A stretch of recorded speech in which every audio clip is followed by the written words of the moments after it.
dramatic climax of a year in which Indonesia repudiated the communists and the one-man rule of Sukarno began the night of October 1st, 1966, a year to the day the communists tried to seize the country. Assembled was a special military tribunal. On trial was Dr. Subandrio, next to Sukarno the most powerful man in Indonesia. He was Deputy Prime Minister, Foreign Minister, head of the State Secret Police, boss of the anti-American state news agency. He was also President Sukarno's closest friend and confidant. His trial was particularly significant because it helped establish that Sukarno himself clearly had a role in the communist coup. It was Sukarno who protected Subandrio in the palace after the coup attempt.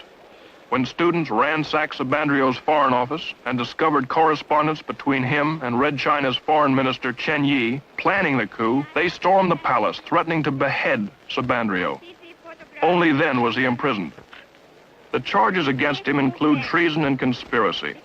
The evidence showed Subandrio helped the 3 million-strong Communist Party, its initials PKI, to plot and carry out the coup, including the mass murder of Indonesia's military high command. It was charged that he welded the Indonesia-Peking axis, stole government funds, invented stories to discredit the United States, and conspired with Red China to smuggle guns to Indonesia's communists. Haji Dr. Subandrio pleaded innocent to all the charges. He was found guilty and sentenced to death.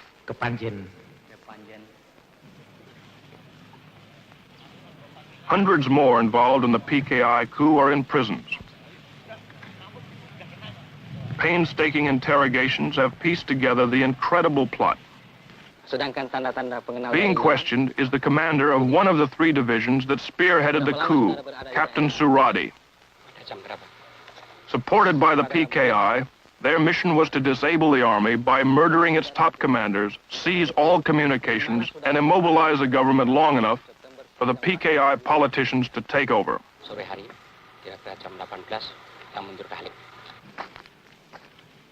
The cells on death row are filled with the plotters. Only because General Suharto and Nasution escaped their murderers and rallied loyal army units was the coup crushed. Colonel Latif here tried to kill General Nasution, was wounded in the process, and now awaits trial. During the coup, Latif directed tactical operations. General Parman, chief of the Army Intelligence, was killed by this man. He shot General Yani, Chief of the Army. Here, the murderer of the Deputy Chief of Staff. Lance Corporal Hargiono missed General Nasution, but shot his sister and infant daughter 5 times.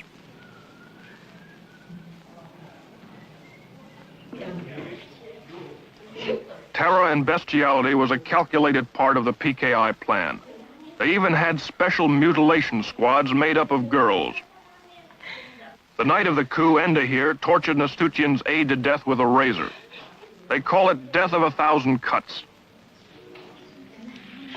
Sex orgies went on before the torture ceremonies got underway. The girls claim they were promised $10 for the evening's work, but were never paid. The girls were instructed by a communist women's organization called Gerwani. For 6 months before the coup, they were meticulously trained in the fine art of torture. They were even given 4 innocent human victims to practice on. The way it was planned, according to their confessions, was the night of the coup, the captured army generals would be brought to a farm near Jakarta called Lubang Buaya, or the Alligator Hole. Here they were to be ritualistically tortured to death. As it worked out, 3 of the generals were dead on arrival. The remaining victims, to the delight of the huge communist throng, were slowly killed. Eventually, the mutilated bodies were dumped down a well. The spectacular atrocities were calculated to so terrorize Indonesia that there would be no resistance to the coup. It worked just the other way. When the hideousness of their crimes were made public, it triggered a national revulsion. This set off the equally brutal slaughter and arrest of 500,000 suspected communists from one end of Indonesia to the other. And the purge continues to this day. Dalam pelaksanaannya ya, supaya kalian bersembunyi, itu aja. Dalam pelaksanaannya agak sembunyi, apabila mereka itu baru adakan, ini kan sudah ada kawan kita. What you see here is typical.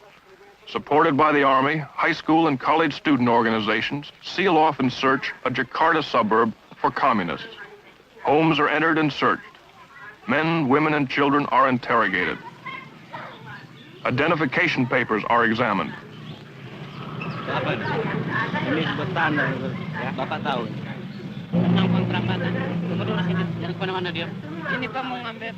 If the students or the soldiers don't like what they find or meet any resistance, summarily and without warrant or formal charge, they take the suspect into custody.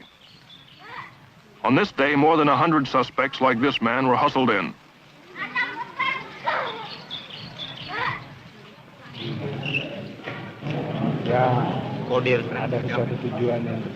A kind of kangaroo court, supervised by military officers, was held in a nearby building. Here they somehow determined which suspects would be arrested. Di RT 18? Iya. RT 3? Ada Selamat Mulyono. Di mana? 60 were taken off to jail this day, and very uncertain fates. Siapa? Nurrahman. Mulyono. The bitterest current purge is against the Chinese. Between 15 and 40,000 have been killed. The slogans say, Sukarno is the dog of Peking. Sukarno, whore of Peking. The communists are the Chinese. Kill the Chinese.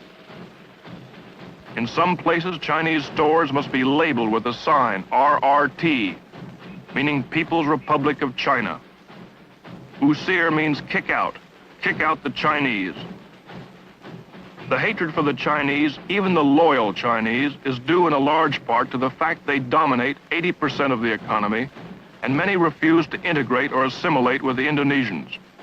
About 600,000 remained citizens of Red China, and they did support the PKI. Worst of the Chinese pogroms are here in Sumatra. Last August, a Muslim group gave the 7,000 Chinese in their district 5 days to get out. To prevent their slaughter, the Army packed them into makeshift camps. They reacted strongly when we tried to film their plight.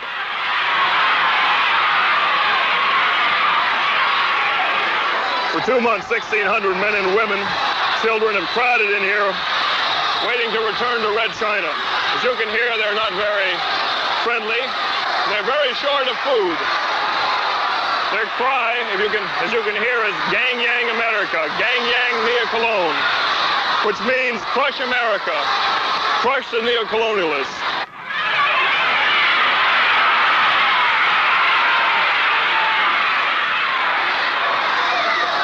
Watch out, Julie, here come the stones. They're throwing stones at us here.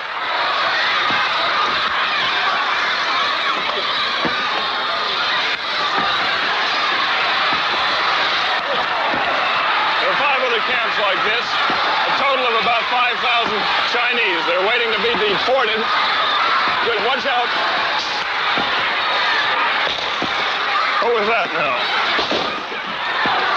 The sentries are firing their rifles over the heads of these people to keep them suppressed. These people are beginning to get out of hand. They're firing submachine guns now into the air. Uh-oh, one soldier was just hit on the chin by a rock. Okay, Julie?